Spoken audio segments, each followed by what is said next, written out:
warahmatullahi wabarakatuh.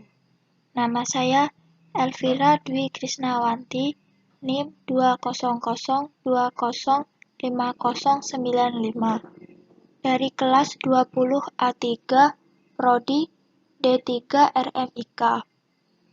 Di sini saya akan mempresentasikan tentang anatomi, fisiologi, patofisiologi sistem urinaria dengan dosen pengampu yaitu Bu Lisdiah Dewi Arini, Universitas Duta Bangsa Surakarta.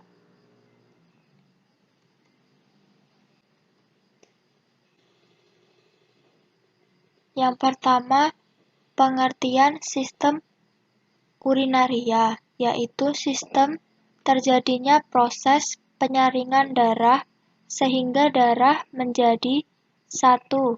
Darah bebas dari zat-zat yang tidak dipergunakan oleh tubuh.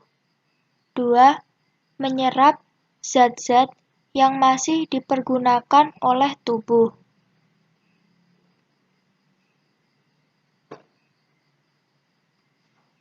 Sistem urinaria terdiri dari 1. Ginjal, mengeluarkan sikrit atau senyawa yang dihasilkan oleh kelenjar urin. 2.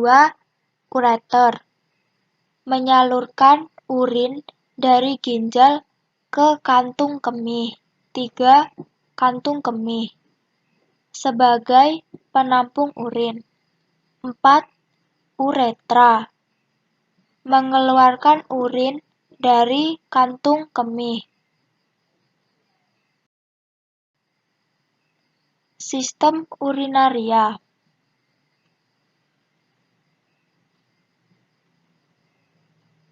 terdiri dari sepasang ginjal, 2 sepasang ureter, 3 sebuah kantung kemih atau vesika urinaria.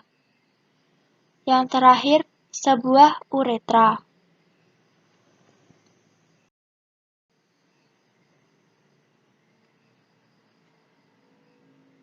Ginjal. Ginjal berbentuk seperti kacang. Orang dewasa panjangnya sekitar 12 sampai 13 cm, lebarnya 6 cm dan beratnya sekitar 120 sampai 150 gram. 3. Permukaan atas dan bawah serta pinggir korteks ginjal berbentuk konveks, sedangkan pinggir medialnya berbentuk konkav karena adanya hilus. Hilus adalah tempat arteri pulmonalis, vena, bronkus, dan saluran limfe masuk ke dalam paru-paru. Ada beberapa struktur yang masuk atau keluar dari ginjal melalui hilus, antara lain arteri dan vena renalis, syaraf, dan pembuluh getah bening.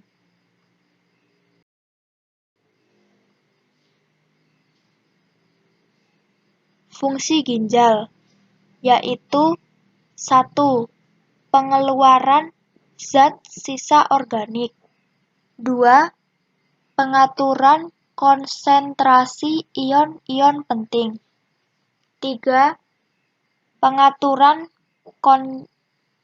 keseimbangan asam basa tubuh. 4. Pengaturan produksi eritrosit. 5. Pengaturan tekanan darah. 6. Pengendalian terhadap konsentrasi glukosa darah dan asam amino darah. Yang terakhir, 7. Pengeluaran zat beracun.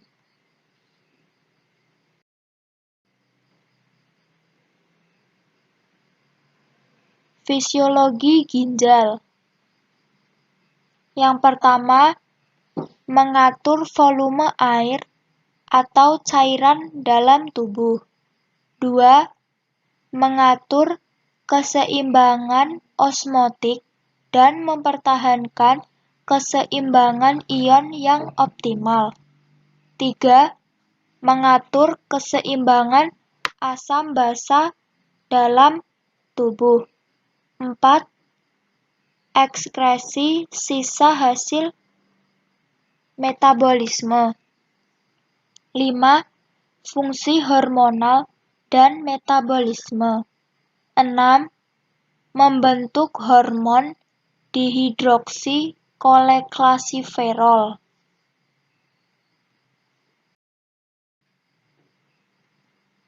Struktur ginjal. Yang pertama ada sumsum ginjal atau medula renalis, yaitu pada sumsum ginjal terdapat suatu jaringan berbentuk kerucut yang disebut piramid. Piramid mengandung banyak pembuluh dan berguna untuk mengumpulkan hasil ekskresi.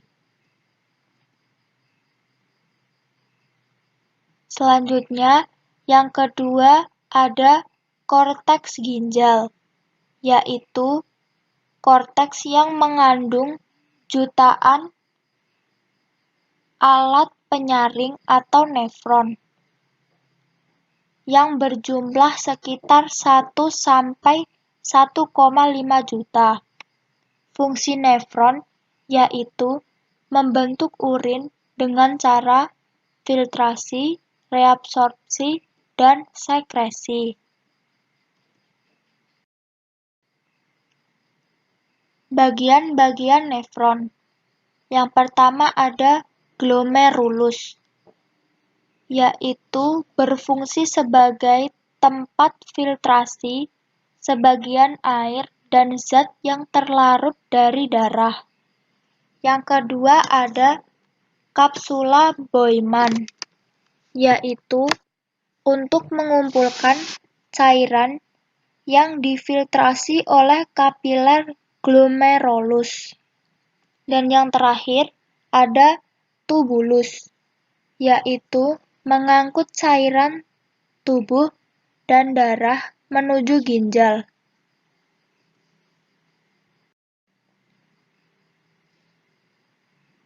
Ureter, yaitu tabung atau saluran yang menghubungkan ginjal dengan kandung kemih. Terdiri dari 2 bagian, yaitu pars abdominalis atau berada di dalam rongga abdomen. Yang kedua, pars pelvina atau di dalam rongga pelvis. Lapisan dinding ureter terdiri dari 1. Lapisan luar atau jaringan ikat atau fibrosa. Yang kedua, lapisan dalam atau otot polos.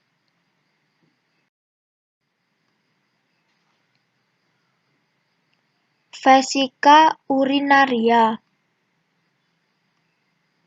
merupakan kantung berongga yang dapat direnggangkan dan volumenya dapat disesuaikan dengan mengubah status kontraktil otot polos di dindingnya. Uretra. Dalam anatomi, uretra adalah saluran yang menghubungkan kantung kemih ke lingkungan luar tubuh dan merupakan saluran sempit yang berpangkal pada kandung kemih. Uretra pada wanita. Pada wanita, panjang uretra sekitar 2,5 sampai 4 cm dan terletak di antara klitoris dan pembukaan vagina. Uretra pada pria. Pada pria, panjang uretra sekitar 20 cm dan berakhir pada akhir. Proses pembentukan urin. Proses pembentukan urin ada 3 tahap, Yang pertama, filtrasi, yaitu proses penyaringan zat sisa metabolisme yang dapat menjadi racun bagi tubuh. Yang kedua, reabsorpsi, merupakan proses penyerapan kembali filtrat glomerulus yang masih mengandung zat-zat berguna bagi tubuh. Yang ketiga, sekresi atau augmentasi, yaitu proses pengeluaran zat sisa yang sudah tidak diperlukan lagi oleh tubuh. Selanjutnya, patologi sistem urinaria. Yang pertama ada glomerulonefritis, yaitu peradangan pada ginjal yang dimulai dari glomerulus dan ditandai dengan proteinuria dan hematuria. Dapat berkembang menjadi gagal ginjal. Yang kedua, sindrom nefrotik, suatu sindrom yang terjadi akibat berbagai penyakit yang menyerang ginjal dan menyebabkan satu, proteinuria atau protein di dalam air kemih.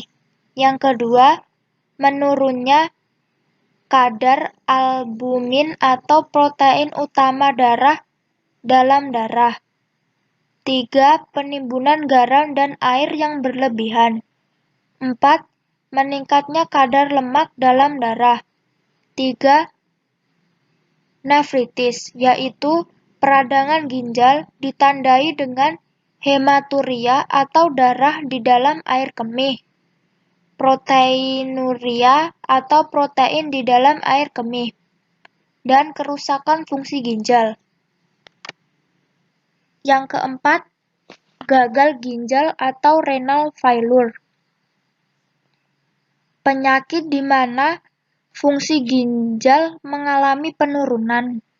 Ginjal tidak lagi mampu bekerja sama sekali dalam hal penyaringan pembuangan elektrolit tubuh, menjaga keseimbangan cairan dan zat kimia tubuh seperti sodium dan kalium di dalam darah atau produksi urin. Yang kelima, pyelonefritis, yaitu infeksi bakteri pada salah satu atau kedua ginjal, disebabkan oleh bakteri E. coli atau paling sering. Yang keenam, hidronefrosis, penggembungan ginjal, akibat tekanan balik terhadap ginjal karena aliran air kemih tersumbat, atau batu, tumor, arteri, atau vena yang letaknya abnormal. 7. Batu ginjal, massa keras seperti batu yang terbentuk di sepanjang saluran kemih dan menyebabkan nyeri, perdarahan, penyumbatan aliran kemih atau infeksi. 8. Vesicoureteral reflux, aliran balik urin dari kandung kemih ke ureter. Karena kelemahan sambungan vesicoureteral dapat menyebabkan pembesaran ureter dan ginjal. 9.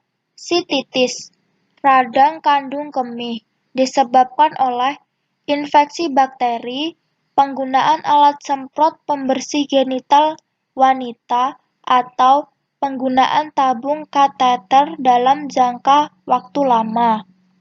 10. Uretritis, peradangan pada uretra atau saluran kencing. Penyebab bakteri E. coli dan beberapa penyakit menular seksual seperti chlamydia, gonore, dan juga cedera bahan kimia atau pada alat kontrasepsi. Yang terakhir, atau 11, ada struktur uretra, yaitu penyempitan lumen atau saluran di dalam pembuluh ureter tunanetra karena fibrosis atau terbentuk jaringan ikat pada dindingnya. Penyebab kelainan bawaan, operasi, dan infeksi. Sekian presentasi dari saya. Wassalamualaikum warahmatullahi wabarakatuh.